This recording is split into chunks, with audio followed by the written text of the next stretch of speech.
প্রত্যেক মানুষের জীবনে বিপদ আছে, আপনাদের সকলের জীবনে বিপদ আছে, গেছে, ভবিষ্যতেও ঘটতে পারে। আল্লাহ আমাদের বিপদ থেকে হেফাজত করুক, আল্লাহুম্মা আমিন।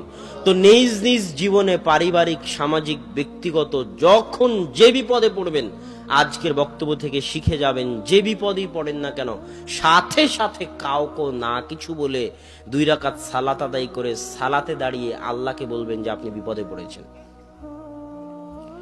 অনেক সময় শয়তান আপনাকে ধোকা দিবে, আরে তুই তো জীবনে কোনোদিন নামাজই পড়িসনি, তুই তো রোজাই রাখিস না, তুই তো মদ সিগারেট গাঞ্জা খাস, তুই আবার কি আল্লাহর কাছে দোয়া করবি? এটা শয়তানের ধোকা। কথা কি বুঝতে পারছেন?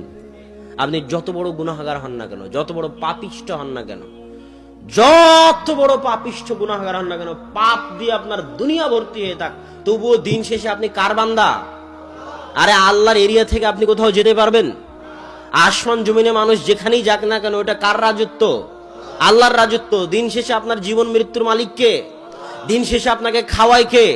দিন শেষে আপনাকে পড়ায় কে? কার জমিনের উপর আছেন? কার আসমানের ছায়ায়, কার আলো ভোগ করতেছেন? অতএব মদ খান, গাঞ্জা খান, বিড়ি খান, সিগারেট খান, যত বড় গুনাহগার হন না কেন, আল্লাহর নিকটে ফিরে আসতে কোনো লজ্জা নেই। যে আপনাকে লজ্জা দিচ্ছে সে শয়তান।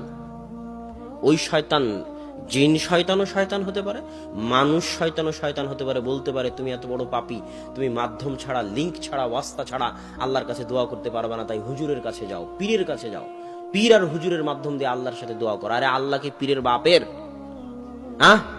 আল্লাহ কি হুজুরের বাপের পৈতৃক সম্পত্তি? না আল্লাহ আমারও।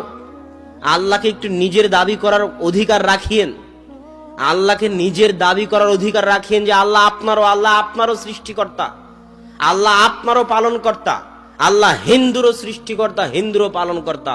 যে নাস্তিক প্রত্যেক দিন আল্লাহকে গালি দেয়, ওই নাস্তিককেও খাওয়ায় আল্লাহ রব্বুল আলামিন। এই জগৎ ওই জগৎ উভয় জগতের পালনহার, প্রতিপালক, পালন কর্তা হচ্ছেন আল্লাহ সুবহানাহু ওয়া তাআলা। অতএব আল্লাহর নিকটে চাইতে কোনো লজ্জা নেই। মানুষ রূপী আর জিন রূপী শয়তান আপনাকে বুঝাবে যেন আপনি সরাসরি আল্লাহর নিকটে দোয়া না করেন।